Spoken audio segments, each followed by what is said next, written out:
तो अगर तुम्हें ये फॉर्मूला याद रह जाता है तो तुम इसको भी यूज कर सकते हो। तो यहाँ पर देख लो, अब जैसे यहाँ पे मुझे डायरेक्ट निकालना है, तो what will be the energy of a photon? Energy of the photon will be equal to 1240, but यहाँ पर जो लैम्डा है वो किस में दिया हुआ है? एंगस्ट्रॉम में। And how many angstrom? 10 raised to the power -10 meters is equal to 1 angstrom. Yes ma'am. Check करो। Yes, तो ma'am. अगर मुझे नैनोमीटर्स में कन्वर्ट करना हो तो यहाँ से और यहाँ से रिलेशनशिप बताओ क्या हो जाएगा? 10 angstrom will be equal to 1 nanometer. Have I written it correctly? Check करो, सही है? सही है या नहीं उल्टा है? लिखा ma'am. Ma'am 1 angstrom is equal to 10 nanometre. यहाँ उल्टा लिखा है। मैम 1 मीटर की value ma'am 10 to the power 9 nanometre हो जाएगी। हम जब उसको हम सब्स्टिट्यूट करेंगे मैम 10 टू, यस मैम सही लिखा। सही है, यस ठीक है। तो अब बोलो, यहाँ पे 2000 एंगस्ट्रॉम को अगर अपन को नैनोमीटर में कन्वर्ट करना हो तो कितना हो जाएगा? 2000 angstrom in nanometers will be how much? 200 nanometres. ठीक है, तो हमने यहाँ लिखा 200 नैनोमीटर्स। तो ये जो एनर्जी है वो किस में आएगी? इलेक्ट्रॉन वोल्ट में। तो अब इसको सॉल्व करो, कितना बचेगा तुम्हारे पास? 6.2 इलेक्ट्रॉन वोल्ट बचेगा कि नहीं? Yes ma'am. And because you are talking about 100 photons, so what will be the total energy? 620 electron volts. ठीक है, तो तुम दोनों मेथड से कर सकते हो। अगर तुम्हें ये मेथड याद रह जाता है तो तुम इसको भी यूज कर सकते हो, और अगर तुम चाहो तो इस फॉर्मूले को एंगस्ट्रॉम के टर्म्स में भी डायरेक्टली लिख सकते हो, 12400 upon lambda in angstroms. Can you get it? Yes ma'am.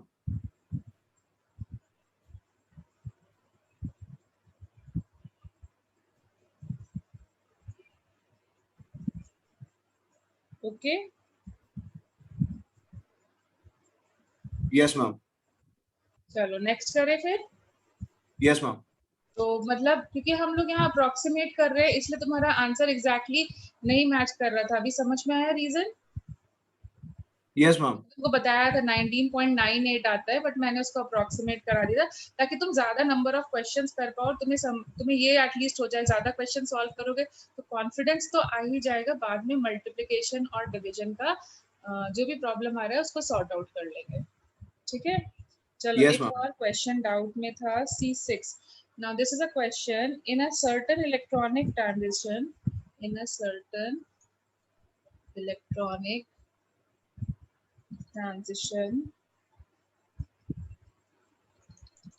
from an initial state 1 to final state 2, okay, the difference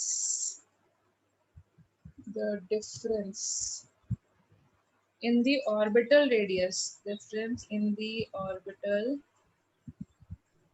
radius, R1 minus R2 is 24 times the first Bohr's radius। तो तुम कुछ नहीं है, language में confuse हो गए, ठीक है। First Bohr's radius। So identify the transition, मतलब आइडेंटिफाई द ट्रांजिशन का मतलब क्या है? कहाँ से कहाँ जंप किया, कौन से ऑर्बिट से कौन से ऑर्बिट में जंप करा है, वो हमें निकाल करके बताना है। तो एक ऑप्शन दिया है 5 से 1 पे जंप किया है, सेकेंड ऑप्शन दिया है 25th ऑर्बिट से फर्स्ट में जंप कर रहा है, 8 से 3 में जंप कर रहा है, या फिर 6 से 5 में आ रहा है। ठीक है, अब read the question everyone 1 or 2 times. When you are done, tell me.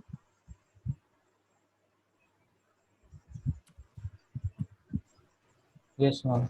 Done. Okay. Now, can you tell me what is the first orbit of Bohr's orbit? What is first Bohr's orbit?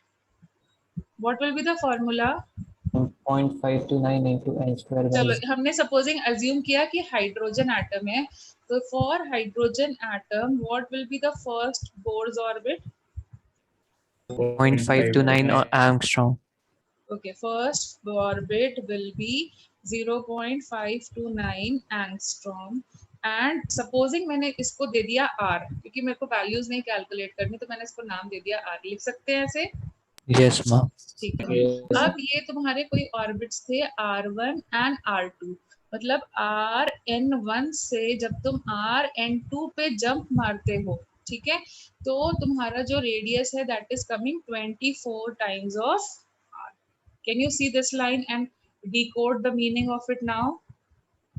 Yes, ma'am. तो हमें क्या निकालना है basically, अब बताओ. Identify the transition means हमें कौन सी values निकालनी है? हमें कौन The C values? energy lost while n1 निकालना है और n2 निकालना है, तो हम निकाल सकते हैं ना कौन सा transition is happening. Yes, ma'am. yes ठीक है. तो अब इस रिलेशन, तो what will be the radius of n1? कैसे लिखेंगे n1 का रेडियस? कैसे लिखेंगे? Won't it be 0.529 into n square upon z, और z की वैल्यू है 1, n1 का स्क्वायर. ऐसे लिखेंगे कि नहीं? Yes, ma'am. और can I Yes. Write it as n1 square r? ऐसे लिख सकते हैं? Can I write it like this also? yes ma'am Yes. अब n2 की वैल्यू सिमिलरली कितनी हो जानी है? n2 स्क्वायर का r. चेक करो. yes ma'am so now do it yourself. Put it in this relationship जो हमने यहाँ लिखा था. r n1 की वैल्यू की जगह अपन क्या लिख सकते हैं? n1 का स्क्वायर r माइनस n2 का square r is equal to 24r according to the question. Do you agree? Yes, ma'am. So yes ma'am r से r कैंसिल हो जाएगा. What am I left with? n1 square minus n2 का square is equal to 24. अब देखो तुम्हारे पास equation आ गई. Can you solve it? n1 x square minus y square को क्या लिख सकते हो? x square minus y x square को plus क्या लिख 1 सकते हो? from x plus y into x minus y So see, now tell me any two numbers जो बिल्कुल पड़ोसी हों और उनका मल्टीप्लिकेशन 24 आता हो. ऐसा कोई है? Ma'am, first option. 25 कौन and सा? 5 and 1. 5 and 1. 5 and 1. अब यहाँ पे तुम सारे ऑप्शंस रख के देख लो. n1 को रखो 5 एंड n2 को रखो 1, या वाइस वर्सा. सॉरी मैंने उल्टा बोल दिया. अब इसको रख के देख लो. तो अगर हम लोग n1 को रखें सपोजिंग 5 और n2 को रख दे अपन 1, सो n1 प्लस n2 कितना हो जाएगा? 6.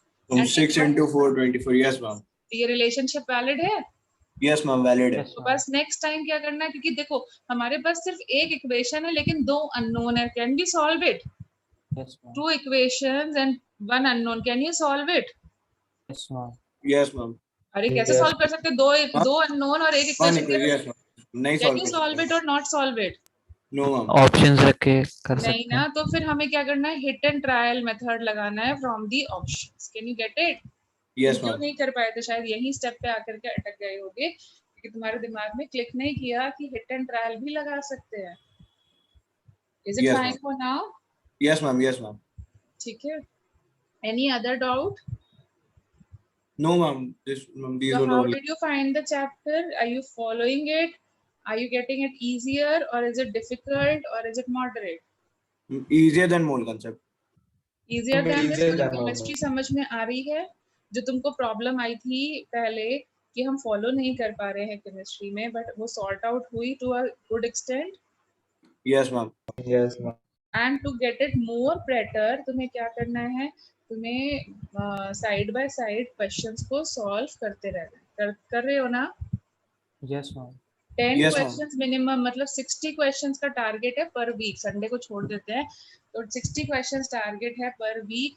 तुम्हें 60 क्वेश्चंस एक नोटबुक में प्रैक्टिस करने, चाहे रफ करो ठीक है, लेकिन होने चाहिए. कभी भी मैं तुम्हारे जैसे मैं चेक करने के लिए मंगाऊं या पेरेंट्स को बोलूं चेक करना है, they should be available in a notebook. So make a notebook. You can name it as a practice notebook. उसमें कुछ भी करो, इट्स योर चॉइस. होमवर्क के क्वेश्चन कर लो, जो क्लास में कराए गए हैं उनको वापस से रिपीट कर लो, अपनी स्कूल बुक से कर लो, स्कूल के एक्सरसाइज से क्वेश्चन, कुछ भी करो बट करने हैं. ठीक है। और तुम मोल कॉन्सेप्ट को भूल ना जाओ, इसके लिए तुम ऐसे भी कर सकते हो कि 8 क्वेश्चंस तुम यहाँ से कर सकते हो और 2 तुम मोल कॉन्सेप्ट से कर सकते हो, क्योंकि जो भी हमारे टेस्ट होंगे ना, तुम्हें पता है ना आईआईटी में पूरा सिलेबस आता है 11th का भी और Yes, 12th का ma'am. भी, तो हम Yes, ma'am. अफोर्ड नहीं कर सकते हैं कोई चैप्टर को भूलना। अगर हम नहीं रिवाइज करेंगे तो हम भूल जाएंगे। तो ऐसे तुम अपने टाइम को डिवाइड कर सकते हो कि हम कभी कभी मोल कॉन्सेप्ट कर लेंगे, बट मेजोरिटी टाइम हम इसको देंगे। क्यों देंगे? क्योंकि नया चैप्टर है, यहाँ हमें थोड़ा ज्यादा रिक्वायरमेंट है और ये हमारे लिए स्कोरिंग भी हो रहा है, क्योंकि हमें समझ में आ रहा है, क्वेश्चंस बहुत इजीली हो रहे हैं, तो हमारे लिए स्कोर भी तो अच्छा कराएगा ये हमें। Okay, Yes, if you ma'am. can avoid your silly mistakes, you can score good in this chapter. Okay, and as in board point, as an IIT point of view, mains point of view, इससे पक्का एक question आता ही आता है। ठीक है, तो तुम्हारे लगभग 4 मार्क्स तो फिक्स ही हो गए हैं अगर तुम्हें ये चैप्टर इजी लग रहा है। Can you follow me? Yes, ma'am. Yes, अब ma'am. मस्ती नहीं करनी है, 10 क्वेश्चन का तो मिनिमम मानो कि बिना उसको किए अपन नहीं सोएंगे। Okay, fine. अच्छा, now comes the ma'am next. I have a doubt. Yes, बोलो। मैम प्रीवियस क्वेश्चंस में मैम जो स्टेशनरी मैम ऑर्बिट होती है उसमें मैम एन की वैल्यू हमेशा 1 होती क्या? है, तो मैम प्रीवियस क्वेश्चन हमने हाँ, बोलो। मैम जो प्रीवियस क्वेश्चंस लगाए थे मैम मैम जो आपने स्टेशनरी ऑर्बिट में इलेक्ट्रॉन में हमेशा एन की वैल्यू 1 होती है, तो क्या मैम उसकी एन की क्योंकि वैल्यू चेंज नहीं? हाइड्रोजन लाइक स्पीशीज लिया था ना तुमने जो सब्सटेंस लिया है वो हाइड्रोजन लिया होगा ना ज्यादातर क्वेश्चन में। Yes ma'am. तो क्वेश्चन का मतलब क्या होता है? इसमें थोड़ी ना बोला जा रहा है वो स्टेशनरी ऑर्बिट आ रहा है, कहीं लिखा है कि it is coming back to stationary orbit? No ma'am, आपने जो लास्ट क्लास में कराया था question ma'am, please be louder, actually तुम्हारी वॉइस भी मुझे क्लियर नहीं आ रही है। मैम जो आपने लास्ट क्लास में क्वेश्चंस कराए थे मैम मैम उसकी बात कर रही हूँ हाँ, लास्ट क्लास में जो क्वेश्चंस कराए थे उसमें क्या? मैम। उसमें मैम जितने भी क्वेश्चन कराए थे उसमें सब में स्टेशनरी ऑर्बिट 1 ही आया था। हाँ, क्योंकि एक ही इलेक्ट्रॉन था ना, हमने जब पढ़ा था तो हाइड्रोजन के लिए पढ़ा था ना। Yes ma'am. हाइड्रोजन में कितने इलेक्ट्रॉन्स होते हैं? 1। तो उसका घर कहाँ होता है पहला इलेक्ट्रॉन का? Yes ma'am, first orbit. हाँ, तो अब समझ में आ गई बात यस मैम। क्यों हम लोग यूज कर रहे थे उसे। Yes ma'am. Okay, can I proceed further now? Yes ma'am. Okay, सबको हो गया clear? Yes, Yes. ma'am. Okay, तो चलो हम लोग आगे प्रोसीड करते हैं। तो आगे प्रोसीड करने से पहले ना मुझे थोड़ा सा फिजिक्स का फिर से थोड़ा सा तुम्हें एक डिटेल बताना पड़ेगा, और ये नहीं समझ में आता तो ज़्यादा टेंशन नहीं लेना, क्योंकि हमसे ये सब चीज़ें नहीं पूछी जाएंगी। बट जिनको कुछ ज़्यादा समझ में आता है और वो ज़्यादा पढ़ लेते हैं तो फिर वो पूछने आ जाते हैं कि ये सब चीज़ें लिखी हुई हैं और आपने क्लास में नहीं कराई, तो इसलिए उनके लिए हम करवा दे रहे हैं। लेकिन अगर if you are not able to follow, it is no problem, ज़्यादा तुम्हारे लिए कुछ भी यहाँ से नहीं आएगा। So it is fine.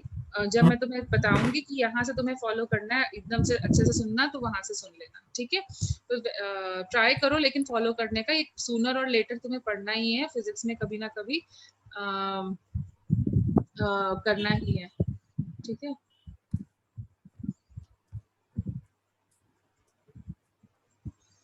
ठीक है, कभी ना कभी अपने को करना ही है। सो वी विल लाइक अभी से हम लोग उसको वो कर लेते हैं। ओके, तो you know what is a spectrum? कभी सुना है? Yes, ma'am. What is it? Yes, ma'am. A band A of band of 7 7 colors. Yes, band of 7 colors and कुछ और? which is formed after the refraction of light from a prism. तो actually देखो, जैसे तुम VIBGYOR की बात करते हो, तो विबग्योर में क्या होता है, you know every colour is denoting a particular light. Yes, ma'am. Every colour एक लाइट को डिनोट करता है, तो एवरी कलर एक लाइट को डिनोट करता है। सो उसके लिए क्या होता है, जब हम लोग बहुत सारे वेवलेंथ्स, मतलब एक एवरी कलर जो होता है एक पर्टिकुलर वेवलेंथ को डिनोट करता है। जैसे एक लाइट ग्रीन कलर तुम देख रहे हो ना, तो लाइट ग्रीन कलर जो होता है एक पर्टिकुलर वेवलेंथ को डिनोट करता है। डार्क ग्रीन देखोगे तो वो दूसरी वेवलेंथ को डिनोट करता है। सी ग्रीन देखोगे तो वो दूसरी वेवलेंथ को डिनोट करता है। तो ऐसे every colour denotes a particular wavelength. Can you follow this much? Pink Yes. देखोगे तो पिंक एक अलग वेवलेंथ से आता है। Okay. Yes, ma'am. Yes, ma'am. Okay, I missed on one more question in doubts, लेकिन प्लीज मुझे रिमाइंडर दे देना, मैं बाद में बता दूंगी. व्हाट्सएप पे था बट मैंने देखा नहीं. ठीक है, तो पहले मैं ये कंटिन्यू कर दिया, तो इसे कंटिन्यू ही कर लेते हैं. So now what is it, what is a spectrum, और we are talking about electromagnetic spectrum. The arrangement obtained, the arrangement which is obtained by arranging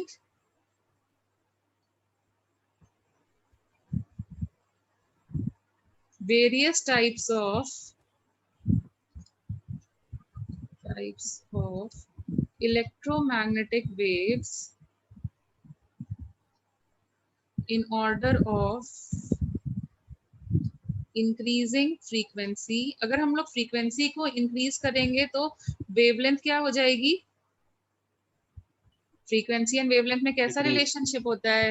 E is Decrease. equal to Inverse. h nu and E is equal to hc upon lambda. Tell me what is the relationship between frequency and wavelength? Inversely proportional. Yes. Inverse relation. Yes. Decreasing wavelength, then it is called as spectrum. Wavelength, then it is called as spectrum. जैसे हमारा visible light जो VIBGYOR बनता है ना, rainbow देखा है? Rainbow देखा है ना? तो Yes, वो क्या होता है? Yes. 4000 एंगस्ट्रॉम से लेकर के 7000 8,000. एंगस्ट्रॉम तक की जितनी भी वेवलेंथ्स है, 4001 4002 ऐसे कर करके उनको जब हम अरेंज करते हैं तो एक बैंड ऑफ लाइट, एक बैंड दिखता है. जब हम बहुत सारी लाइंस को अरेंज कर देंगे तो एक बैंड बनेगा कि नहीं बनेगा? Yes. तो इसलिए जब हमारे पास बहुत सारी वेवलेंथ्स इंक्रीजिंग या डिक्रीजिंग ऑर्डर में दिखती हैं तो हम उसे क्या बोलते हैं? Spectrum. Can you follow now what is a spectrum? Yes, ma'am. And visible light is also a part of electromagnetic radiation. Excuse me, ma'am. Yes. Ma'am अभी मेरी क्लास डिस्कनेक्ट हो गई थी, आप पिछली वाली स्लाइड दिखा देंगे एक बार क्या था? हाँ बोलो. मैम इससे पिछली वाली.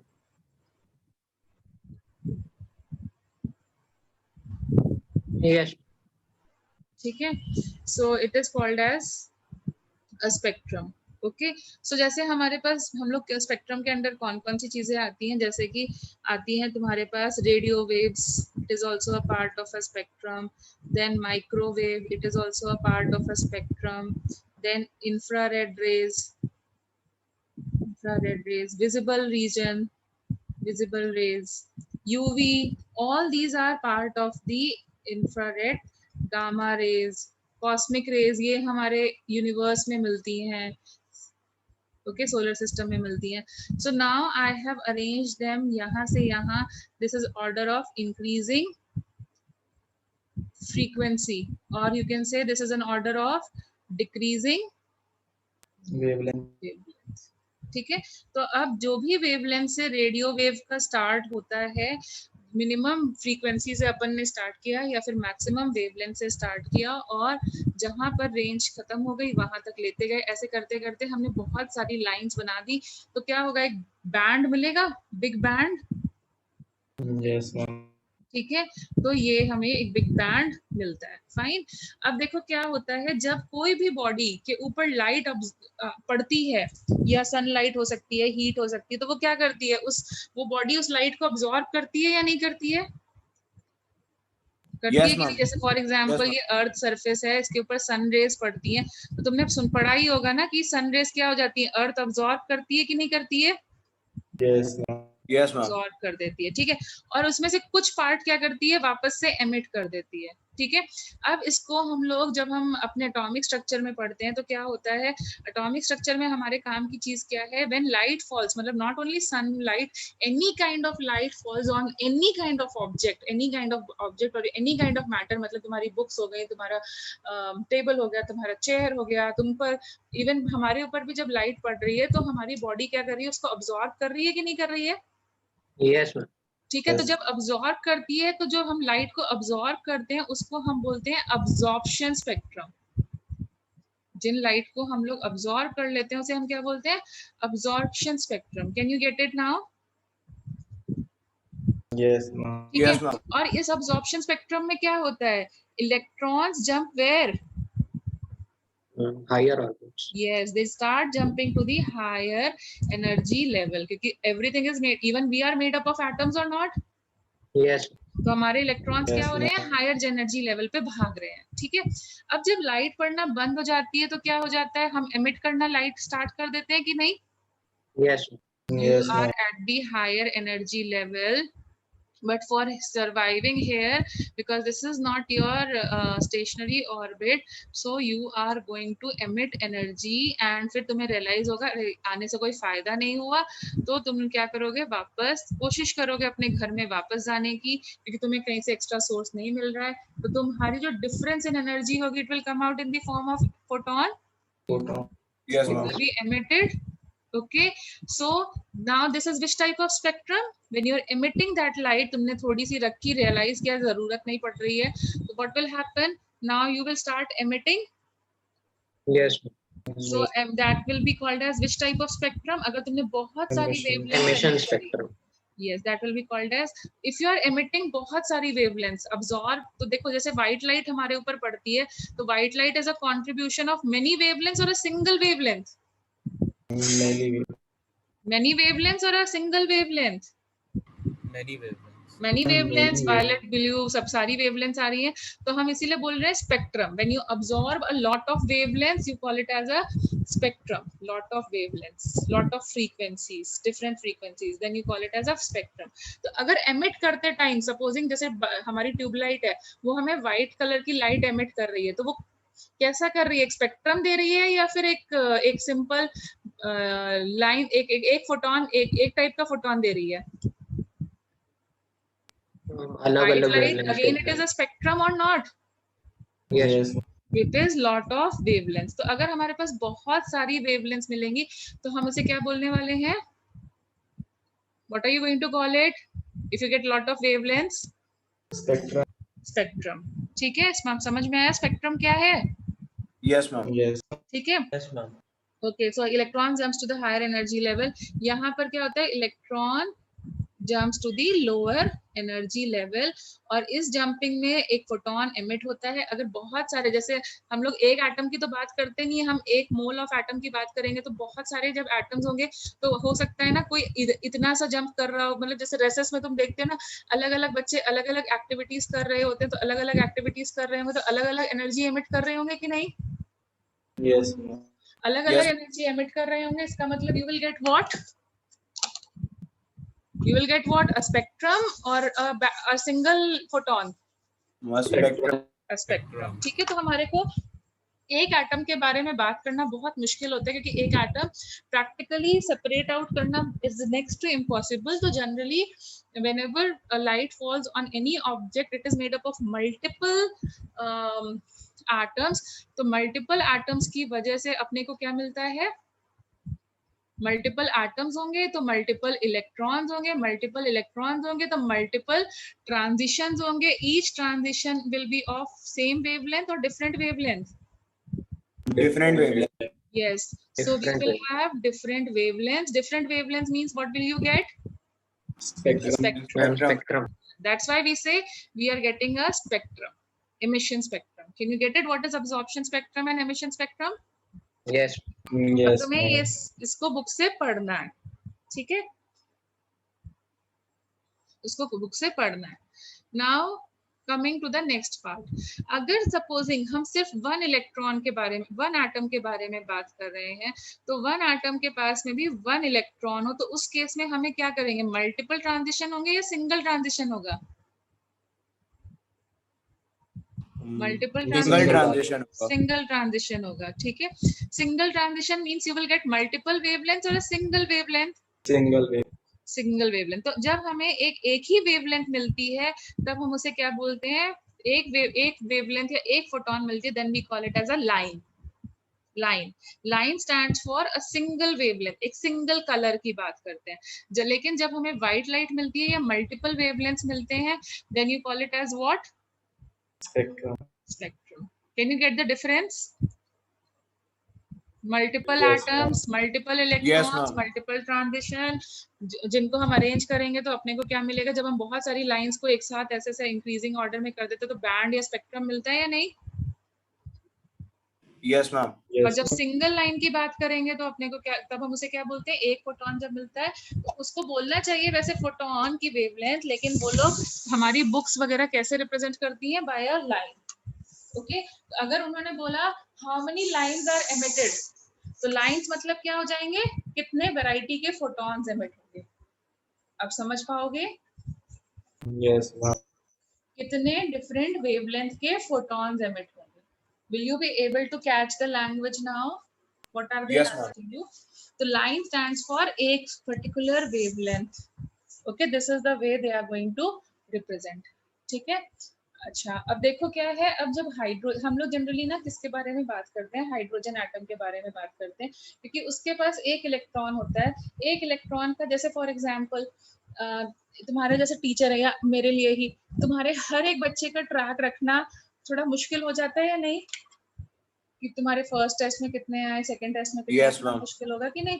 बट फॉर योर पेरेंट या तुम्हारे लिए individual, will it be easier और it will be difficult to track तुम्हारे first Easier to track. Easy to track, you know your marks very well. Okay, so similarly हमें मतलब पूरी book वगैरह रखनी पड़ती है, सॉफ्टवेयर अपलोड रखने पड़ते हैं कि हाँ ऐसा था डिप जा रहा है या नहीं, but you know your performance very well. तो उसी वे में हम लोग हाइड्रोजन के बारे में स्टडी क्यों करते हैं, क्योंकि हाइड्रोजन बेचारे के पास एक इलेक्ट्रॉन है। एक इलेक्ट्रॉन का पाथ स्टडी करना इजी होगा कि नहीं होगा, Yes, ma'am. Yes, ma'am. ठीक है। बट अगर हमने मल्टी इलेक्ट्रॉन सिस्टम ले लिया तो क्या होगा, एक ऐसे जा रहा होगा, एक ऐसे जा रहा होगा, एक ऐसे जा रहा होगा, कभी कोई लूज कर रहा होगा, कभी कोई गेन कर रहा होगा, तो थोड़ा सा पढ़ना डिफिकल्ट हो जाएगा, कंफ्यूजिंग हो जाएगा या नहीं। Yes, ma'am. ठीक है, so that is the reason हम लोग अभी समझने के लिए यूनी इलेक्ट्रॉन सिस्टम को स्टडी करते हैं। ठीक है, एक इलेक्ट्रॉन सिस्टम को स्टडी करते हैं। Can you follow now why we generally talk Yes. about hydrogen? Because it is Yes. easier for us to study. Fine. Yes, ma'am. तो हम लोग किसके बारे में पढ़ने वाले हैं, किसका स्पेक्ट्रम पढ़ने वाले हैं next. So I am going to talk about hydrogen spectrum. Hydrogen spectrum,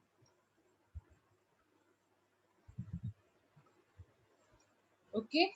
तो देखो हाइड्रोजन में क्या होता है, हाइड्रोजन में n is equal to 1 is called as what, for an hydrogen atom n is equal to 1 is called as what, isn't it a Stationary orbit. stationary orbit? Okay, then n is equal to 2 को अपन क्या बोलते हैं, this is called First as excited state. yes, पहली बार excite होकर के तुम कहाँ जाओगे, फर्स्ट एक्साइटेड स्टेट। ठीक है, n is equal to 3 को क्या बोलेंगे, Second excited state. second excited state। okay, then what will be n is equal to 4, Third excited state. Third, मतलब ground floor, first floor, second floor and so on. And ऐसे ही अगर हम move करते जाएं तो n is equal to infinity आएगी। What is the energy of the electron at infinity, 0. Zero.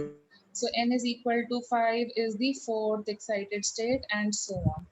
ठीक है, इसके आगे मैं नहीं लिख रही हूँ, फाइन, समझ जाना।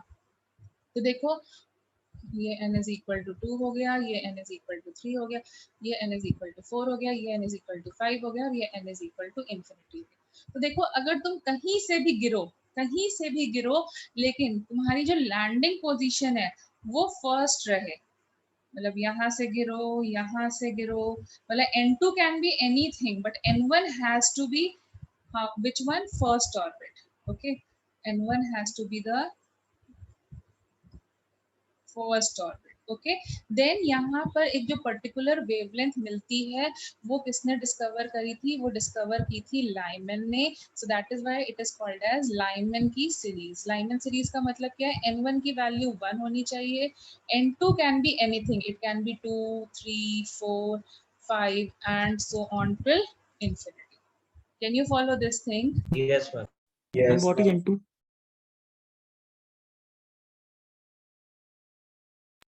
Okay, is it audible? Ma'am. Yes, ma'am. Yes, ma'am. Fine, एक minute, let's continue. So now see, हम लोग कहीं से भी आए, लैंडिंग पोजीशन हम लोग फिक्स रखें तो एक जो पर्टिकुलर वेवलेंथ मिलता है उसको हम लोग बोलते हैं लाइमन सीरीज के अंदर लाई करती है। और ये जो वेवलेंथ मिलता है ना, ये कहाँ लाई करता है, ये यूवी रीजन में लाई करता है, तो हमें इसलिए विजिबल नहीं हो पाता है, क्योंकि हमें विजिबल पोर्शन ही दिखेगा ना, ma'am what is N2 here? अरे कहाँ से कहाँ गिर रहे हो बेटा? N1 का मतलब होता है लोअर एनर्जी का पोजीशन और N2 का मतलब है हायर एनर्जी का position. Can you get it? Yes can ma'am. You get it? ये N2 है, ये N1 है. N2 2 3 4 कुछ भी हो सकता है. अब क्लियर है? Yes ma'am.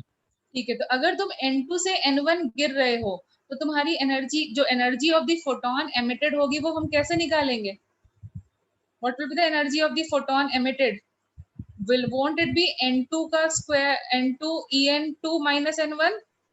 Delta n. ये होगी कि नहीं होगी? Yes, ma'am. और ये कैसे निकालते हैं? What is the value of energy of N2? Will I right like this 13.6 into z square upon N2 का स्क्वायर लिखेंगे? बोलो लिखेंगे? Yes ma'am. अगर हम Yes, इलेक्ट्रॉन वोल्ट में करें into z square upon N1 का स्क्वायर, ऐसे लिखना पड़ेगा अपने को. Tell me. yes. Yes, अच्छा, ma'am. What is the energy of the photon? Isn't it hc upon lambda? Yes ma'am. अच्छा, और मैं 13.6 z square कॉमन ले सकती हूँ इन दोनों में? Yes. Okay, now see what are the constant parts. What are the constant parts in this? Hc is constant, 13.6 is constant or not? Yes.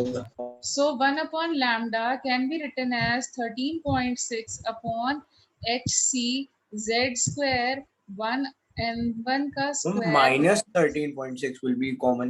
मैं क्यों लूँ माइनस? माइनस के साथ में मुझे प्रॉब्लम होती है, मैं प्लस भी तो ले सकती हूँ. देखो देख लो, मैंने उसको उसी वे में अरेंज किया है.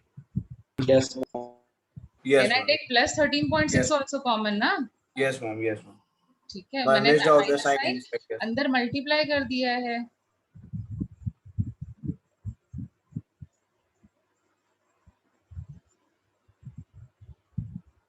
ओके, हम लोगों ने स्पेसिफाई ma'am. कर दिया है. Yes, ma'am. Fine. So we will just go ahead with this.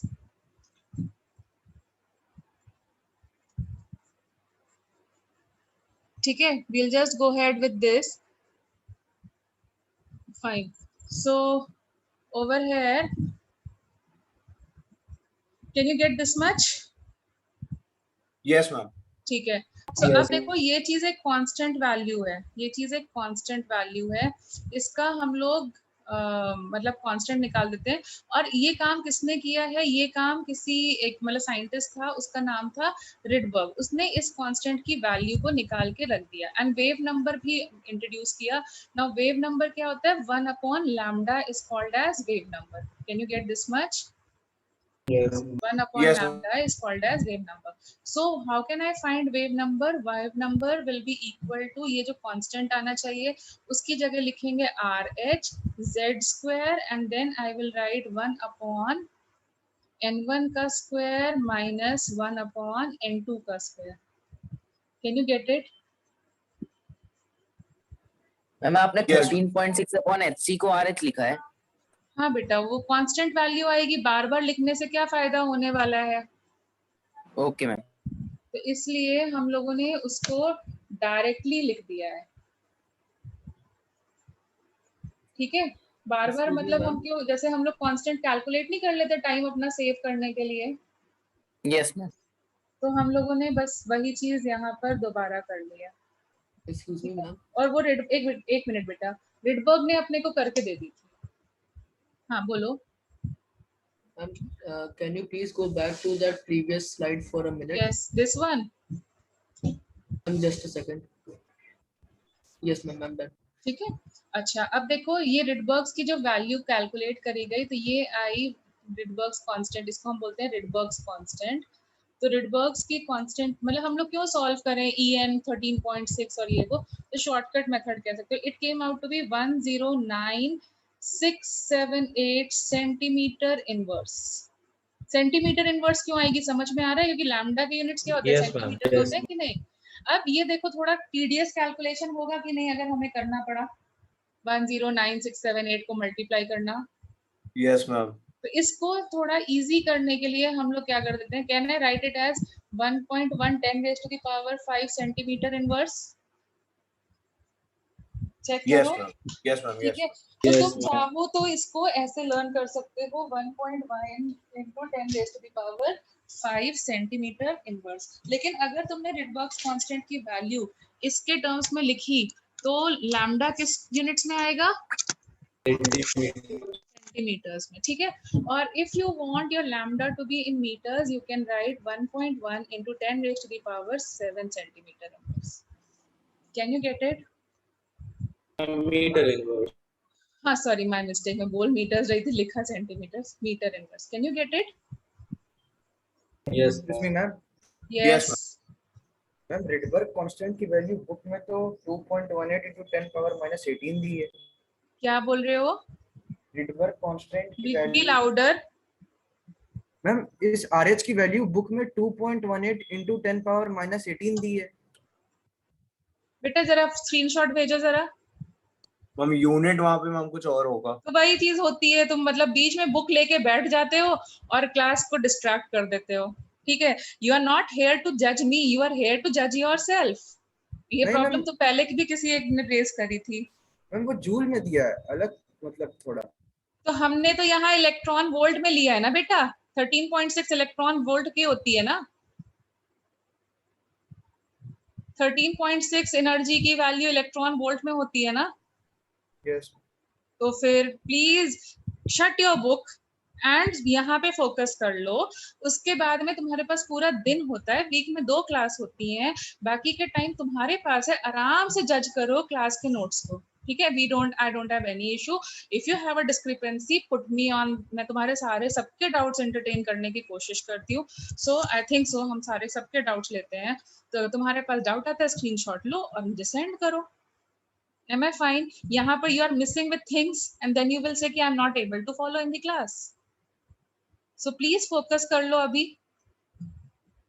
ठीक है, please close your books when you are in the class. You want to जज कि तुम्हें सही पढ़ाया जा रहा है या नहीं पढ़ाया जा रहा है, you have the full liberty. ठीक है, मेरी तरफ से कोई मैं तो खुद ही शायद एक पहला तुम्हारे तीनों में से कोई होंगे जो ये इनकरेज करता है कि हाँ ये बुक भी लगा लो, वो बुक भी लगा लो। भाई ठीक है, बहुत अच्छी बात है, PYPs भी कर लो, सब कुछ कर लो, मुझे कोई प्रॉब्लम नहीं है। लेकिन तब करो जब तुम उन चीजों को पूरा अच्छे से फॉलो कर पाओ। अब देखो इस चक्कर में हमारे 4 to 5 या 10 मिनट्स वेस्ट हुए कि नहीं हुए?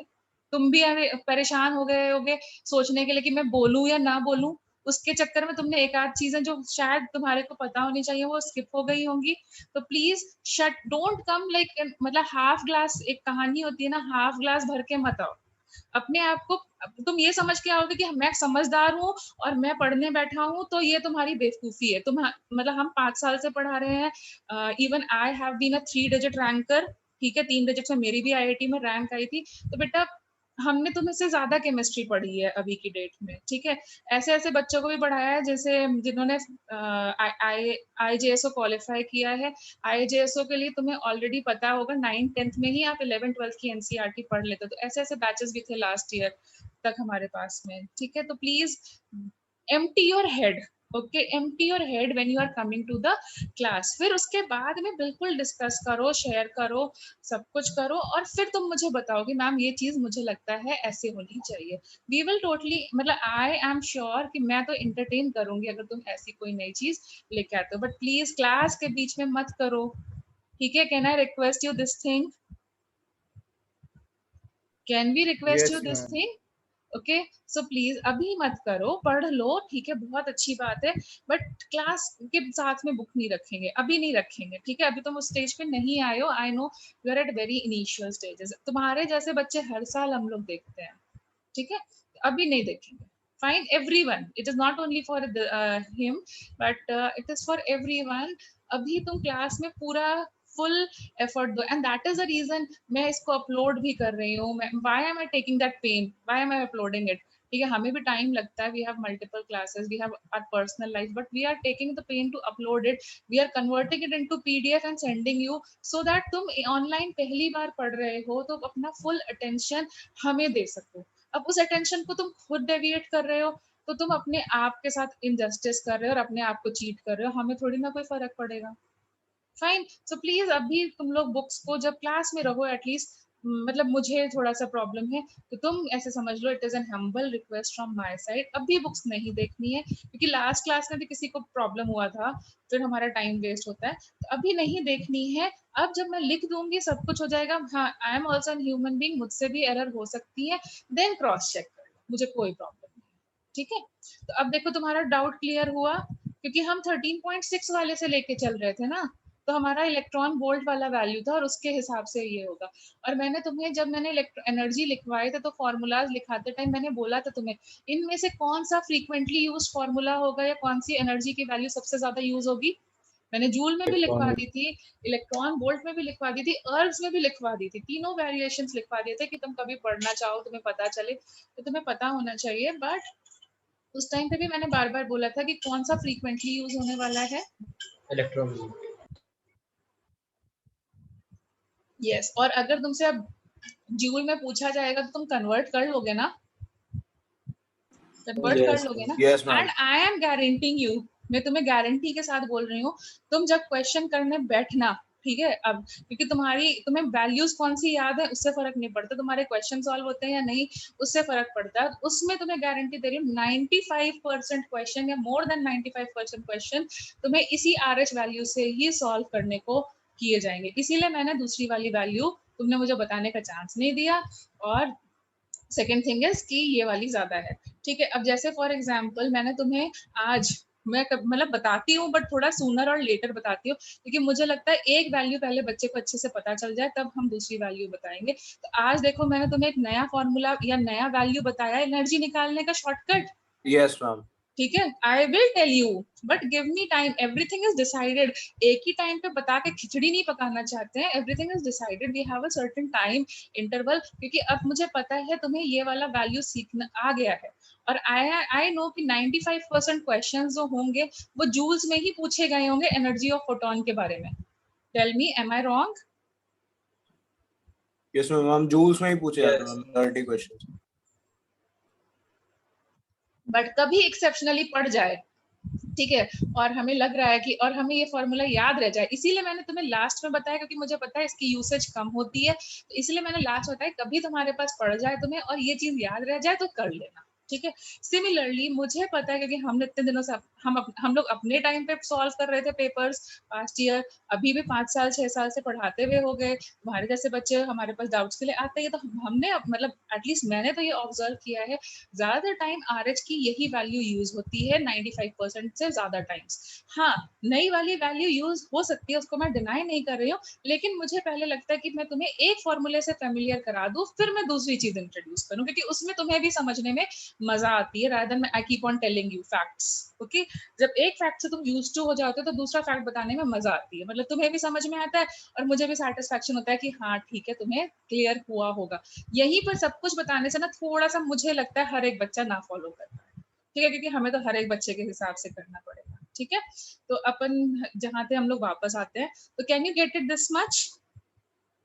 ये Yes. फॉर्मूला अपने को, ये Yes, फॉर्मूला तुम्हें स्पेक्ट्रम समझ में आया नहीं आया कोई टेंशन नहीं, तुम उसे एक बारी अपनी जो भी बुक चलती है ना स्कूल की उससे पढ़ लेना, बस उतना पढ़ लेना, जो डाउट आता है वो मैं तुम्हारे फुल्ली एंटरटेन करूंगी, तुम्हारे को बस स्क्रीनशॉट लेना है, सेंड करना है before the class, so that I can just take it out and we will fully entertain. But जिनको नहीं समझ में आया कुछ दिक्कत नहीं है, उससे कोई प्रॉब्लम नहीं है, इवन स्कूल में भी शायद कभी पूछा जाता हो डिफाइन लाइन स्पेक्ट्रम या emission spectrum, I am not sure about it, मैंने कभी देखा नहीं आज तक किसी पेपर में या कोई बच्चा मुझे बोलने आया कि लाइन स्पेक्ट्रम डिफाइन करने को आया था मेरे स्कूल में, क्योंकि वो जनरली फिजिक्स वाले पार्ट में कवर हो जाता है।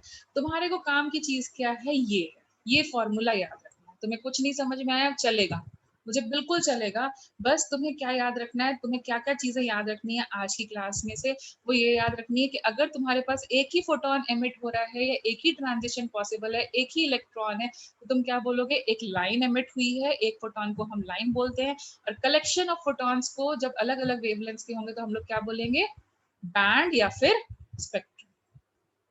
Can you get it? Yes, ma'am. yes, ma'am. ठीक है, बस इतने काम की चीज है। उसके बाद में हम लोग हाइड्रोजन पढ़ रहे हैं क्योंकि उसमें थोड़ा कंफ्यूजन कम होगा। अब हाइड्रोजन कहीं पर भी घूम कर फिर कर आए उससे हमें मतलब नहीं है, लेकिन लैंडिंग पोजीशन अगर 1 रखी जाए तो हम एक सीरीज बोलते हैं लाइमन सीरीज। लाइमन सीरीज कहाँ कौन से रीजन में लाई करती है? लाइमन सीरीज कौन से रीजन में लाई करती है? UV region. Can you get this much?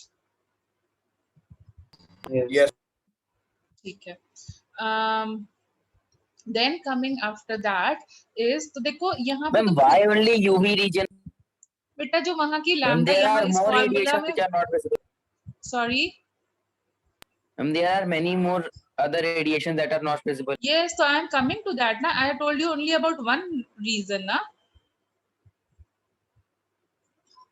Okay, यहाँ पर Okay, देखो ma'am. अगर N1 की वैल्यू 1 रखी जाएगी और N2 की जो वैल्यूज अलग अलग रखी जाती हैं, तो जो भी लैम्डा की वैल्यू आती है उस वो यूवी रीजन की रेंज में ही लाई करती है, तो इसलिए हम लोग बोलते हैं यूवी रीजन में लाई करती है और it is not visible to us. Can you follow now? Is your Yes, ma'am. Doubt answered? Yes, ma'am. ठीक है। नाउ सिमिलरली हम कहीं से भी गिरे, कहीं से भी आए, हायर ऑर्बिट कुछ भी हो सकता है, लेकिन लोअर एनर्जी ऑर्बिट जो है वो हमारा सेकंड रहे, ठीक है, मतलब कहीं से भी आए XYZ से ऑर्बिट से गिरे, तो this was my Lyman series and this is called as, किसी ने पढ़ा है स्कूल में तो तुम्हारे कराया गया होगा, बामर सीरीज। नो अभी स्कूल में फर्स्ट चैप्टर चल रहा नहीं कराया गया है? है। हाँ अभी फर्स्ट चैप्टर चल रहा है स्कूल में। चलो ठीक है। Are you able to follow first chapter in school now? Yes ma'am. Yes. Good enough. ठीक है। So now this series will be called as which series? Balmer series. Can you get it? Yes So अब यहाँ पर lower energy क्या रहेगी? 2 and ये क्या रहेगा? N2 का वैल्यू क्या रहेगा? It will be 3, 4, 5, 6 and so on till infinity. और ये लाइट होती है, ये हमें दिखती है विजिबल रीजन में। और अगर तुम इस चीज को प्रूव करना चाहते हो तो तुम जानते हो ना, lambda should be 4000 to 7000 angstrom, और यहाँ पर N2 की वैल्यू 2 रख लो, सॉरी N1 की वैल्यू 2 रख लो और N2 की वैल्यू कुछ भी रखो, 3, 4, 5 कुछ भी रखो, और उसके बाद में तुम खुद ऑब्जर्व करोगे जितनी भी लैम्डास की वैल्यूज आएंगी वो सारी विजिबल रेंज के रीजन में लाई करती है। ओके तो जितने भी हमारे ग्लो पेंट्स ये सब चीजें दिखाई बनाई जाती हैं, उनमें ये ध्यान रखा जाता है कि जब इलेक्ट्रॉन जंप कर करके आए तो वो कहाँ लैंड होना चाहिए, किस रीजन में लैंड होना चाहिए, कहाँ गिरना चाहिए? Second excited. Second excited level. Yes, First excited. Second बेटा, फर्स्ट में तो दिखेगा नहीं ना। N1 मैम, मैम N की वैल्यू मैम 2 है तो ma'am second first excited level होती है ना। फर्स्ट, हाँ सॉरी मैंने सुना नहीं था, मुझे लगा तुम बोल रहे हो first orbit. Okay sorry my mistake. Okay is it fine now? Yes ma'am. फिर Yes, ऐसे ही सिमिलरली हम लोग कहीं से भी लैंड करें और यहाँ पे गिरे, थर्ड ऑर्बिट में आकर के गिरे, तब हम उससे बोलते हैं लाइमन बामर पैशन। देन कहीं से भी लैंड करें और यहाँ फोर्थ ऑर्बिट में गिरे, देन इट इज ब्रैकेट। ठीक है, थोड़ा कम बनाया क्योंकि जगह कम थी, बट समझ जाना। एंड कहीं से भी लैंड करें और यहाँ पर गिरे, that is called as Pfund. P is silent, Pfund series. So similarly we have a lot of series. तो यहाँ पर अगर हम लोग बोले तो it will be Passion, bracket, Fund and Humphrey series. ठीक है, तो ये क्या हो जाएगा जब हमारी लैंडिंग पोजीशन क्या हो 3, ये कब होगा जब लैंडिंग पोजीशन क्या हो 4, ये क्या होगा लैंडिंग पोजीशन हो 5, ये कब होगा जब लैंडिंग पोजीशन हो 6। कहाँ से लैंड करना है? हायर एनर्जी ऑर्बिट क्या होने चाहिए 4, 5, 6 एंड सो ऑन। यहाँ पर हायर एनर्जी ऑर्बिट क्या होने चाहिए 5, 6 एंड सो ऑन। यहाँ पर क्या होने चाहिए 6, 7, 8 एंड सो ऑन। एंड यहाँ पर क्या होने चाहिए 7, 8 and so on। और ये सब के सब कहाँ लाई करते हैं? Infrared region. That is the reason we are not able to see them. अब तुम खुद से ट्राई करके देख सकते हो, गूगल आउट कर लेना इंफ्रारेड, क्योंकि वो सब चीजें मेरे उसमें पार्ट में नहीं है। कुछ बुक्स तुम्हारी शायद एनसीईआरटी बुक में भी या जो तुम्हारी स्कूल बुक लिखी होगी उसमें भी तुम्हें इन सब की वेवलेंथ्स या फ्रीक्वेंसीज की वैल्यू दी होंगी, बट क्योंकि वो मेरे काम में नहीं है इसलिए I am not discussing that much. But तुम खुद चेक कर सकते हो n1 की वैल्यूज कुछ भी रख करके और n2 की कुछ भी वैल्यूज रख करके कि वो जो भी लैम्डाज आएंगे वो इन पर्टिकुलर रेंज में ही आएंगे, IR रीजन के आएंगे, UV रीजन के आएंगे या विजिबल रीजन के आएंगे। So that is why we have this is already done by some other person, so why will I waste my time in doing the details? But it is like this, and you can cross check it as an homework. Can I leave it? It means Yes. Ma'am her element की अपनी series spectrum होता होगा। नहीं, हर element का मतलब होता है एक स्पेक्ट्रम, बट वो जनरली ऐसे ही लाई करता है, ठीक है। बट हम लोग स्पेसिफिकली हाइड्रोजन का पढ़ रहे हैं क्योंकि हम हर एलिमेंट का पढ़ने बैठेंगे तो हमारे को बहुत कंफ्यूजन हो जाएगा। तो हमारे सिलेबस में तुम अगर जाओगे बुक में भी लिखा है हाइड्रोजन स्पेक्ट्रम। Yes ma'am. ठीक है, क्योंकि बोर्ड ने हाइड्रोजन का ही स्टडी किया तो हम बोर्ड थ्योरी को ही पढ़ रहे हैं। समझ में आई बात? यस पहले वो एक इलेक्ट्रॉन को तो समझा दे, फिर उसके बाद मल्टीपल को समझा लेगा। तो इसलिए मतलब जो हमारा स्टडी है वो इसके ऊपर ही बेस्ड है। Is it fine? Yes ma'am. ठीक है, तो इसमें देखो 3 कैटेगरी के क्वेश्चंस पूछे जाते हैं और यही फॉर्मूला काम आएगा। तो कैटेगरी कैसे पूछा जाता है वो हम लोग करते हैं। तो कैटेगरी 1 के क्वेश्चन कैसे आते हैं? तो कैटेगरी 1 के क्वेश्चन ऐसे आते हैं जैसे they can ask you first line, second line, what is the wavelength of या wave number of first line, second line and so on. So first line of any series, first line of supposing I say like for example हमें बोला जाता है Lyman series. Lyman series, तो Lyman series का जो first line है वो कब लाई, कहाँ से कहाँ लाई करता है? जब हम पड़ोसी से गिरते हैं। पड़ोसी से गिरने का मतलब क्या है? n1 की वैल्यू तो 1 होगी, ये तो फिक्स है ना। What Yes. Is variable? N2. What is value? N2 is variable. First line, second line, third line, and so on, and comes the last line. Third line, fourth, fifth, अब लिख लोगे ना अपने आप से। Yes. तो फर्स्ट लाइन का मतलब क्या है? n2 पड़ोसी से गिरना। पड़ोसी, फर्स्ट लाइन कब होती है? जब हम पड़ोसी से आते हैं। पड़ोसी से मतलब जैसे फॉर एग्जांपल ये देखो, this is representing the first line. Okay, this is representing the second line of Lyman series. This is representing the third line of Lyman series. This becomes the fourth line of Lyman series, and this becomes the कौन सी होगी last line? जब कहाँ से गिरोगे? Infinity. Infinity. You Infinity get से it now? Yes. So tell me what will be the n2 value for first line of Lyman series? 2 What will be the n2 value for second Three. line of 3? मतलब हम एक 3 एक skip कर दो। Third line के लिए फिर एक और skip कर दो, क्या हो जाएगा 4। और लास्ट लाइन कब आएगी? जब तुम कहाँ से आ रहे होगे? सबसे लास्ट पॉइंट क्या है? infinity. Similarly, if someone asks you what is the wavelength or wave number of first line of visible series या फिर बामर series, एक ही बात होगी कि नहीं? Yes. Of visible Yes, ma'am. series of hydrogen spectrum, या फिर क्योंकि ऐसे भी क्वेश्चन आए बच्चे छोड़ के चले आए, लेकिन अब तुम रिलेट कर पाओगे इसीलिए मैंने उस क्वेश्चन को ही थ्योरी के फॉर्म में समझा दिया। Will you be able to relate? Yes, ma'am. Yes. So this is 3, this is 4, this is 5, and this is infinity. Can you get it? Yes, ma'am. Okay. Now after that Lyman Balmer, what is the next thing? Passion. Passion के लिए बताओ first line कब आएगी? कहाँ से कहाँ गिरना है? Which transition will give you the first line of passion series? 4 to 3. कहाँ से कहाँ? N1 is equals to 3 Yes, and n2 should be हम 4 से infinity तक जाएंगे। for second line it should be 5 third line it should be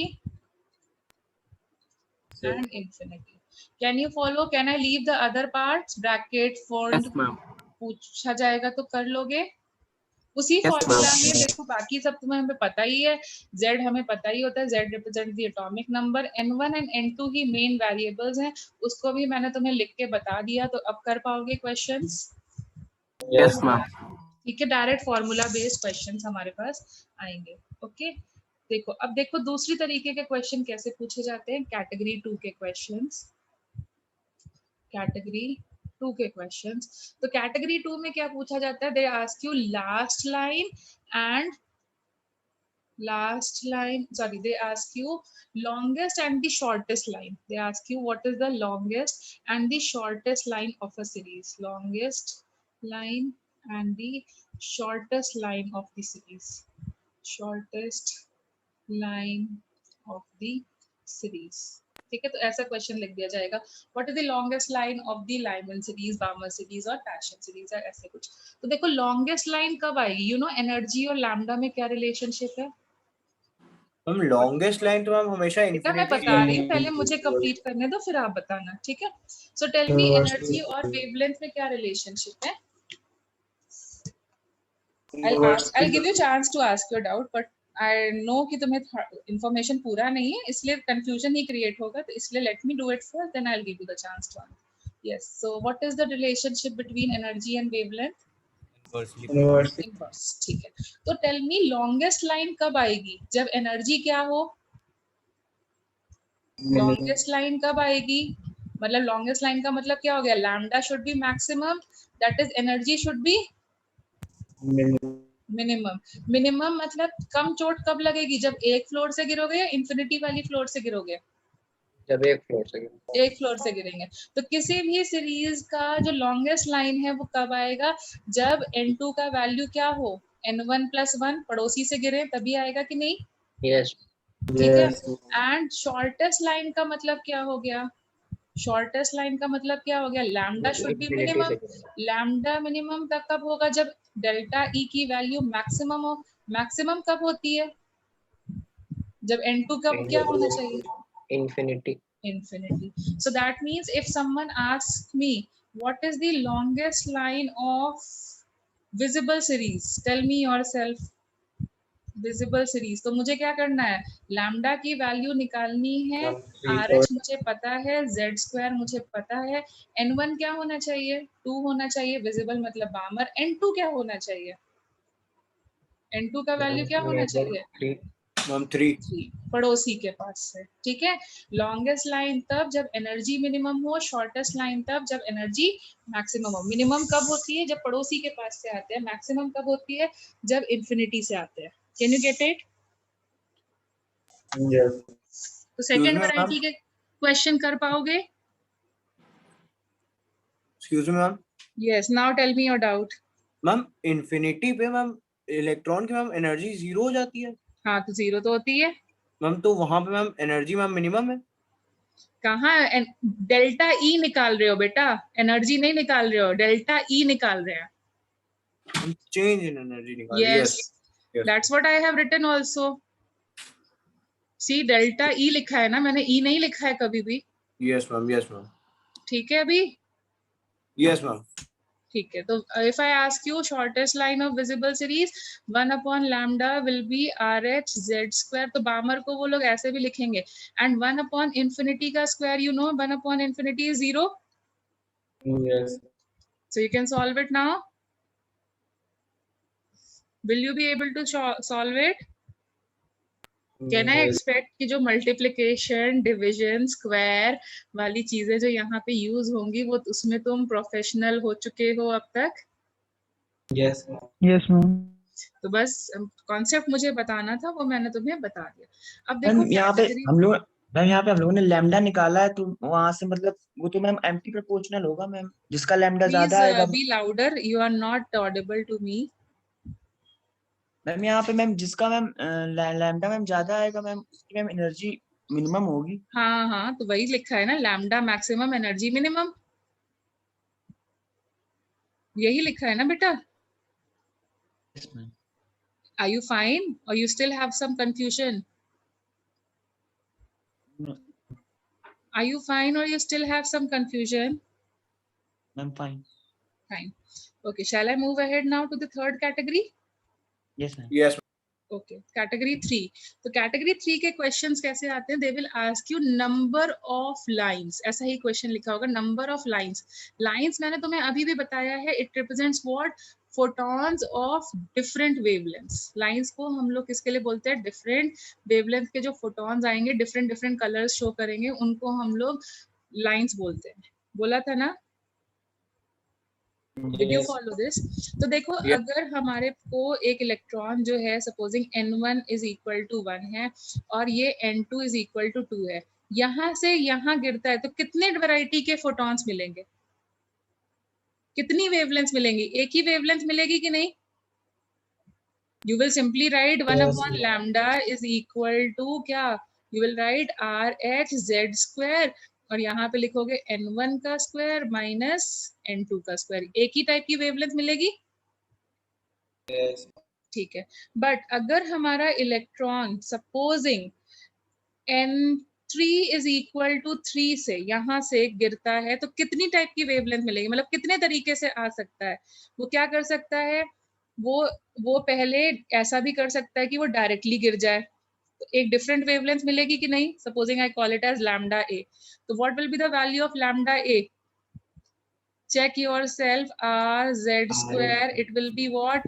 n1 का square upon n3 का square। ये दोनों values different हैं, you'll get one different value Yes, or not? ma'am. Yes, फिर ma'am. दूसरा तरीका क्या हो सकता है, वो पहले 3 से 2 में गिरे, एक डिफरेंट वेवलेंथ मिले और फिर 2 से 1 पे जाए, मतलब स्टेप वाइज जाए। तो देखो अगर n1 और n2 की वैल्यूज डिफरेंट होंगी तो हमारी वेवलेंथ की वैल्यूज भी डिफरेंट आएंगी या नहीं? चेक Yes, करो। ma'am. अलग अलग आएंगी। Yes, ma'am. अलग, ये तो हमें कितनी वेवलेंथ्स मिलेंगी अगर हम लोग इधर से इधर जंप कराते हैं, तो कितनी डिफरेंट टाइप ऑफ वेवलेंथ्स मिलेंगी? How many different type of wavelengths you are getting? 3 बेटा, चेक करो। Ma'am, three मिलेंगे। 3 मिल रही है डिफरेंट। Yes, ma'am.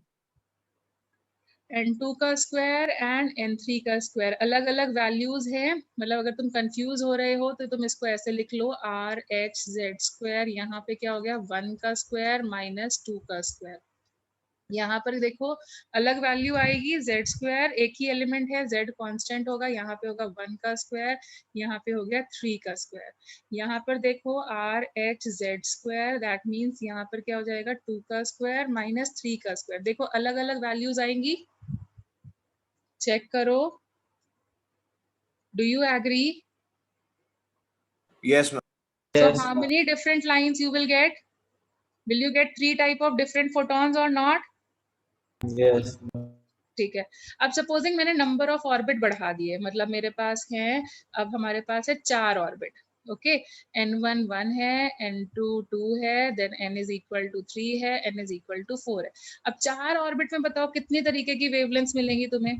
कैसे कैसे इलेक्ट्रॉन आ सकता है, कैसे कैसे आ सकता है? एक तो डायरेक्टली जंप मार सकता है 4 से 1, Yes, ma'am. ठीक है, एक वेवलेंथ मिलेगा, supposing I call it as I. फिर उसके बाद क्या कर सकता है, वो ऐसे आए फिर डायरेक्ट एक जंप मार जाए, ऐसे कर सकता है। Yes, ma'am. तो ये एक Yes, डिफरेंट ma'am. वेवलेंथ होगी क्योंकि इसका n1 n2 वैल्यू डिफर करेगा, और ये एक सेम वेवलेंथ होगी या डिफरेंट वेवलेंथ होगी? Different wavelength होगी। क्योंकि इसका n1 n2 वैरी करेगा। Can you follow my point? Yes, ma'am. ठीक है। अब उसके बाद क्या पॉसिबिलिटी है कि इधर ये 2 का जंप मार जाए और फिर 1 का जंप मार जाए। Now tell me different wavelengths और same wavelengths? Different wavelengths. This is L and this, तो अलग नाम दें इनको, L एंड Yes. M। अच्छा, अब उसके बाद में क्या हो सकता है, स्टेप वाइज। स्टेप वाइज मतलब पहले 4 से 3 आए, न्यू वेवलेंथ और already you have that name. Will it be a new wavelength or we already have Ma'am, that? already have that, ma'am. And what is the Already name have. of that wavelength if I jump from Wavelength J. now And I again take one step, I jump from 3 to 2, new wavelength or already we have already counted that wavelength? Ma'am, new wavelength. New Ma'am, wavelength, New. 3 से 2 अपन ने नहीं लिखा है, तो there will be one more wavelength which will be coming over here which I am naming it as N, and then फिर 2 से 1 जाए, do we have that wavelength or we have already counted, we have to Yes. make it? ma'am, we have already counted, ma'am. And what is the Wavelength name K. of that wavelength when you jump from 2 to 1? Wavelength M. So how many lines you are getting now? Tell me how many lines, how many different wavelengths you are getting now? How many different variety of Ma'am, 6 different wavelengths. 6 lines. 6. तो अब इसी तरीके से मैं 5 करूं, 6 करूं तो तुम्हें नहीं लगता कॉम्प्लिकेटेड हो जाता है? Yes, ma'am. काउंट करना Yes. बड़ा डिफिकल्ट हो जाएगा, तो उसके लिए हमने एक शॉर्टकट निकाला। शॉर्टकट क्या निकाला? We know the formula. तो ये सेकंड फॉर्मूला है जो आज की क्लास में तुम्हें याद रखना है। That is number of lines is given by a formula m into m minus 1 divided by 2। जिनको परम्यूटेशन एंड कॉम्बिनेशन आता हो तो तुम लोगों ने वहां पढ़ा होगा NC2 Yes, करके एक ma'am. चीज होता है ना, फैक्टोरियल n। तो Yes, ma'am. वहां से ही आया। Yes, देखो दो ma'am. लाइंस का इन्वॉल्व होता है और n वैरायटी क्रिएट करनी है, तो वहां से ये फॉर्मूला इवॉल्व हुआ है। और ये फॉर्मूला में m का मतलब होता है number of orbits involve, number of orbits involve. ठीक है, अब देखते हैं ये फॉर्मूला वैलिड था या नहीं था। तो देखो, if 2 orbits are involve, number of lines will be how many? Put it in that formula. 1 m is equal to 2 रखो, तो देखो कितनी लाइंस आ रही हैं? 1. 1। और देखो हम लोगों ने सॉल्व किया था ना, एक ही लाइन आती थी। Yes, 2 ma'am. से 1 जंप Yes, करते तो एक ही लाइन आता है। ठीक है, अब उसके बाद अगर 3 ऑर्बिट्स इन्वॉल्व हुए, that is m is equal to 3 हो जाए, तो नंबर ऑफ लाइंस कितनी हो जाएंगी? 3. 3। और देखो मैंने तुम्हें करवा दिया था 1 2 3, 3 ऑर्बिट्स जब इन्वॉल्व थे तो देखो 3 लाइंस आ रही थी। Yes, ma'am. और ये जरूरी नहीं है 1 2 3 होंगे, it can B 4 5 6 also, it can B 2 3 4 also. कोई भी 3 ऑर्बिट्स इन्वॉल्व होने चाहिए तो हमें 3 लाइनें मिलेंगी। Can you follow my point?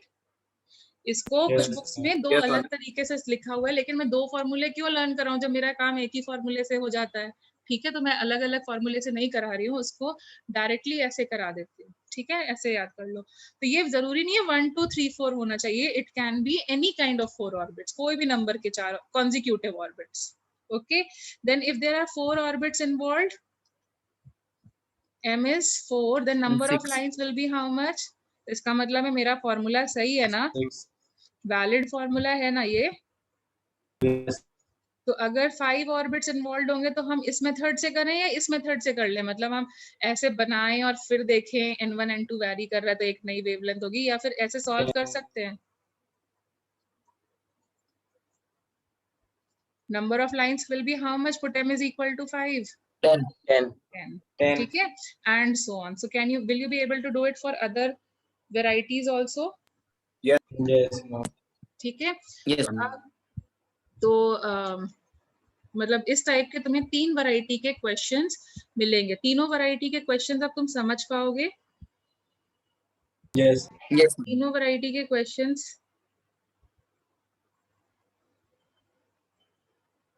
तीनों वैरायटी के questions will you be able to follow now? yes ma'am ठीक Yes, है, ma'am. So I am doing some questions, I am writing some questions, तुम मुझे वैल्यूज और फॉर्मूला बताना। ठीक है, in an hydrogen spectrum, if electron moves from 7 to 1, okay, orbit in multi steps मतलब उसकी मर्जी है, वो स्टेप वाइज आना चाहता है या जंप करके जाना है, in multi steps, then find out total number of lines, find total number of lines, बताओ कितनी होंगी?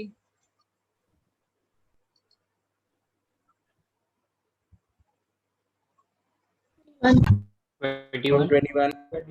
21. I'm 21 21. How did we do?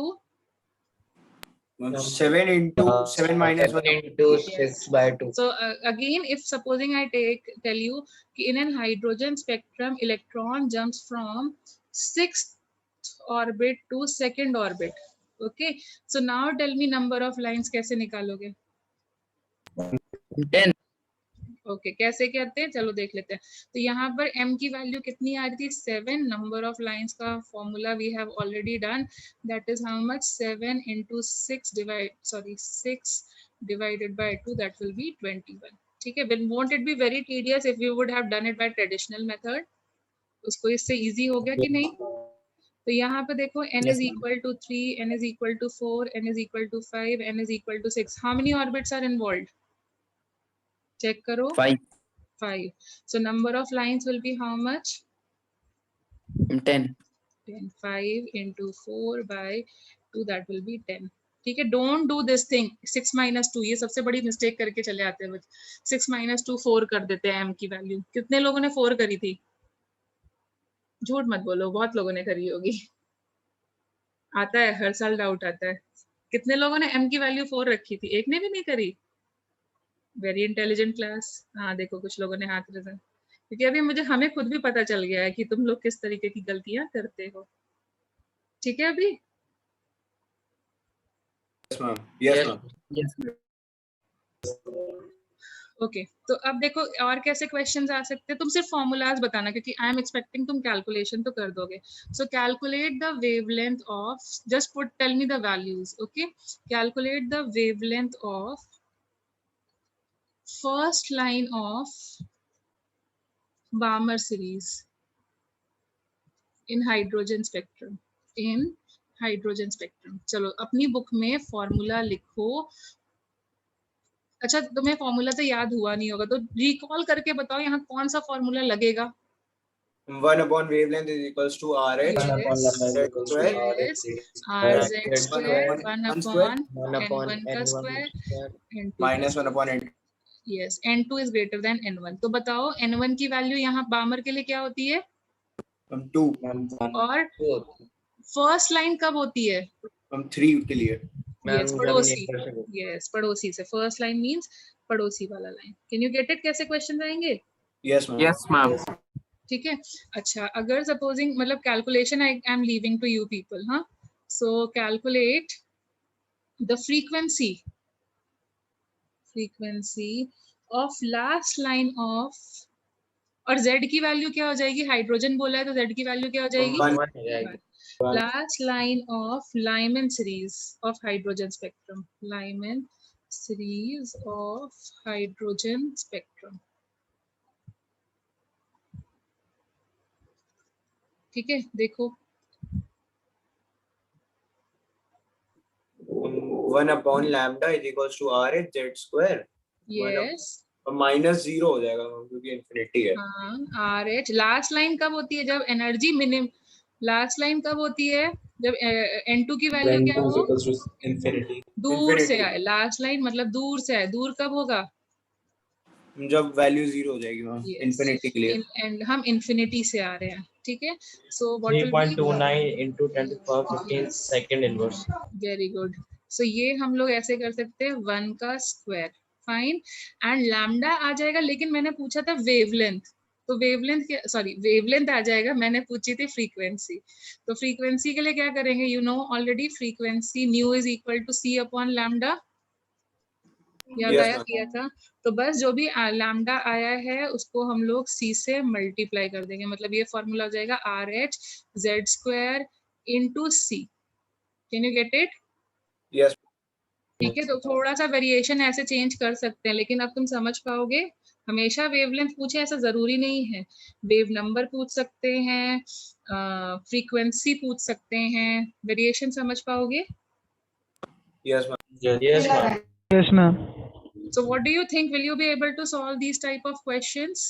Yes, ma'am. Yes, Yes, ma'am. ma'am. You need to try, Yes, क्योंकि ma'am. Calculation तो जो mistake करोगे, गड़बड़ करोगे, वो तो हम लोग को खुद से देखनी पड़ेगी ना, क्योंकि सबकी कैलकुलेशन एरर डिफरेंट टाइप की आएगी। So supposing I tell you of Brackett series. अब क्योंकि मुझे पता है तुम्हें याद तो नहीं हुआ होगा, लाइमन बामर पैशन ब्रैकेट। ब्रैकेट का मतलब N1 की वैल्यू 4 होती है। अब तुम मुझे बताओ बाकी चीजें। N2 is equals to 5 हो जाएगा। 5 हो जाएगा? फिर से देखो। तुम थर्ड लाइन है। हाँ, ठीक से पढ़ो। Third line 7. तुम 7 हो जाएगा। यस, तो यहाँ पर थर्ड लाइन बोला है, तो यहाँ पे क्या होगा? 4 का square and third line. When you are going to jump from 5 to 4, you will get which line? First line. First line. When we are going to jump from 6 to 4, we will get which line? Second line. line. And when it is going to be 7 to 1, then it will be the third line. Can you get it? Yes, ma'am. Yes, It has to be 7 का square, not 5 का square. समझ में आ गई बात? Yes, ma'am. yes, ma'am. ठीक है। सो supposing एक और लास्ट क्वेश्चन करते हैं। So there is a question, the wave number of first line of Balmer series of hydrogen spectrum is 15200 centimeter inverse, ठीक है, of Balmer series of hydrogen spectrum. ये try करेंगे अभी सब लोग, ठीक है, of hydrogen spectrum. Now we have to calculate the wave number of Balmer series का फर्स्ट लाइन का ही कैलकुलेट करना है, बट ऑफ लिथियम स्पेक्ट्रम थोड़ा सा डिफरेंट किया है. ट्राई करो जरा, मतलब ये बता दो 15200 को किससे मल्टीप्लाई करना है या किससे डिवाइड करना है, बस वो नंबर दे दो. पूरा सॉल्व करने को नहीं बोल रहे हैं. Ma'am, it is to be multiplied with 9. Ma'am, multiply by 9. Okay, how did we do? हमें बोला गया था वेव नंबर क्या होता है? Ma'am, What is wave wave number is number? directly proportional to z 1 upon square. lambda, और इसका formula क्या होता है? RH z square. बामर सीरीज बोला है 1/2 का स्क्वायर और 3 का स्क्वायर, यही होगा ना? Yes, check ma'am. करो. अगर हम लोग हाइड्रोजन के लिए करते हैं तो z की वैल्यू 1 हो जाएगी. Yes, ma'am. Yes, ma'am. So I can write like 15200 is equal to RH 1/2 का स्क्वायर minus 1/3 का square. Do you agree? Yes, ma'am. और फॉर लिथियम आयन अपने को क्या करना पड़ेगा? लिथियम आयन के लिए क्या हो जाएगा? वेव नंबर के लिए क्या लिखना पड़ेगा? RH z स्क्वायर, बाकी फर्स्ट लाइन ही पूछा है तो 2 स्क्वायर एंड 3 स्क्वायर, ये लिखना पड़ेगा. Yes. एंड z की वैल्यू कितनी है? 3 फॉर लिथियम. तो अब देखो, इतना पार्ट की तो वैल्यू अपने को पता है ना, RH z स्क्वायर RH, इतना पार्ट की वैल्यू पता है ना? Yes, ma'am. Yes, ma'am. So tell me yourself, what will be the wave number for lithium ion? 136,800 centimeter. जो भी हमें दिया हुआ है उसको हमें z स्क्वायर से मल्टीप्लाई करना है. दैट इज 15200 को किससे मल्टीप्लाई करना है? 3 के स्क्वायर के साथ. Can you get it? Yes, ma'am. तो समझ में आया कैसे क्वेश्चंस आएंगे? Yes, ma'am. Yes, ma'am. अच्छा, तो तुम्हें इसका कुछ पैकेज वगैरह मिला है ना? कुछ module Yes, PDF yes, share yes, किया? ma'am. मिला हम लोग को पैकेज. Yes, Sorry, ma'am. बेटा. मॉड्यूल दिया गया था. Ma'am yes ma'am second chapter में मिला. पीडीएफ मिली है या हार्ड कॉपी भी मिल गई है? हार्ड कॉपी मिल गई है. मिल गई है. Yes, ma'am. yes, Okay. ma'am. अब उसमें जाकर के सर्च करना, तो क्योंकि हम लोग ऑलमोस्ट कह सकते हो 30% ऑफ द चैप्टर से कर चुके हैं और इसके क्वेश्चंस बहुत पूछे जाते हैं. मतलब there is a huge lot of varieties of question which are asked from this particular topic. मतलब अब हमारा बोर्ड थ्योरी फिनिश होने को आ गया है, ठीक है. तो जब हम फिनिश होने पर आ ही गए हैं तो अपने पैकेज में जाएंगे. मतलब पहले वही चीज है, पहले तुम अपनी स्कूल बुक से स्टडी करोगे, same as I tell you, ठीक है. उसके सॉल्व एग्जांपल्स ये सब सॉल्व करके देख लेना, एक आइडिया लग जाएगा कि भाई कैसे किया जाता है. हम लोगों ने जो क्वेश्चंस किए हैं उनको देख लेना, फॉर्मूला कैसे क्या पुट करना है. ओके, एंड देन उसके बाद में क्या करना है, होमवर्क ये रहेगा कि जो तुम्हारे मॉड्यूल में पहले कोशिश करना सब्जेक्टिव मत करना, क्योंकि सब्जेक्टिव एग्जाम हमें नहीं देना है. तो तुम्हारे मॉड्यूल में ऑब्जेक्टिव क्वेश्चंस दिए हुए हैं related to hydrogen spectrum, try solving them. Okay, related to Bohr theory as an whole जितने भी दिए हैं उनको सबको सॉल्व करने की कोशिश करना. Can you do it? Yes, ma'am. Yes, ma'am. और जो भी इसके डाउट्स होंगे वो हम लोग नेक्स्ट क्लास में डिस्कस करेंगे.